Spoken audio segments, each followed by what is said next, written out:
Salut! Salut. Bonjour. Je m'appelle Thomas, je suis illustrateur. Moi c'est Clémence et comme métier je travaille pour la pastorale des jeunes du diocèse de Lyon, mais à côté de ça, j'ai plein d'autres choses dans ma vie. Et moi c'est Charlotte et je suis prof de maths à Lyon.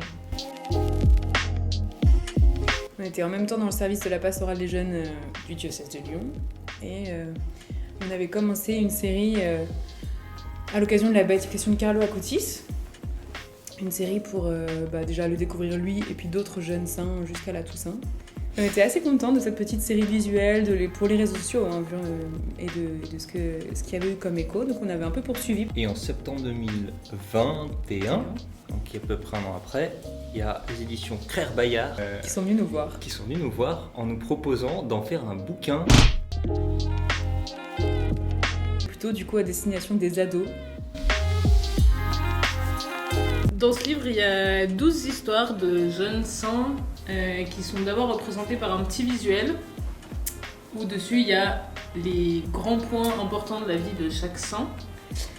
Et ensuite, après une petite page de biographie, il y a des petites citations, il y a des citations du pape et surtout il y a des questions pour aider les jeunes à avancer dans leur vie de foi et dans leur vie de tous les jours.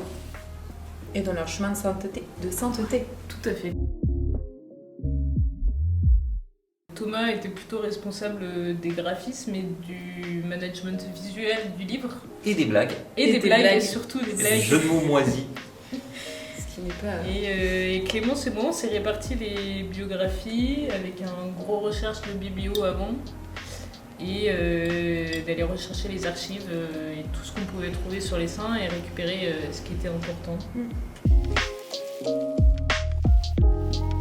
Moi, c'est Pier Giorgio Frassati, principalement pour son grand amour de la montagne et sa simplicité de vie avec ses amis et sa famille. Si je devais en choisir une, je prendrais Elisabeth de Hongrie.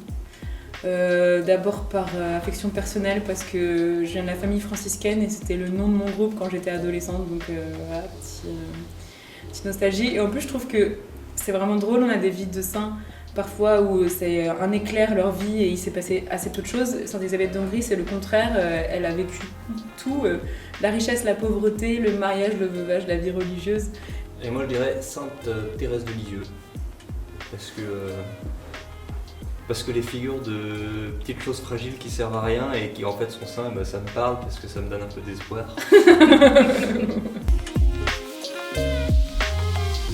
La première, moi je dirais que c'est un bouquin qui parle de la sainteté en désacralisant la sainteté. Enfin, en tout cas, en la rendant accessible, désirable. Moi j'ai bien aimé parce que dans nos bêta lecteurs, les gens à qui on l'a fait un peu lire avant qu'ils sortent, on a eu plusieurs fois le retour de ça donne envie d'être saint. Et moi c'est la meilleure chose que je peux entendre. C'est vraiment, je me dis ça c'est cool. Si quelqu'un referme le livre en se disant ça, c'est qu'on a bien fait le taf, c'est cool. Deuxième raison, c'est que vous qui regardez cette vidéo, vous connaissez forcément quelqu'un qui est dans cette tranche d'âge-là. Et ça fait toujours une bonne occasion de faire un beau cadeau. Et une dernière bonne raison pour acheter le bouquin, c'est parce que vous courez vraisemblablement moins vite que le vigile de la Fnac. Voilà. Et puis en attendant, jeunessaint.fr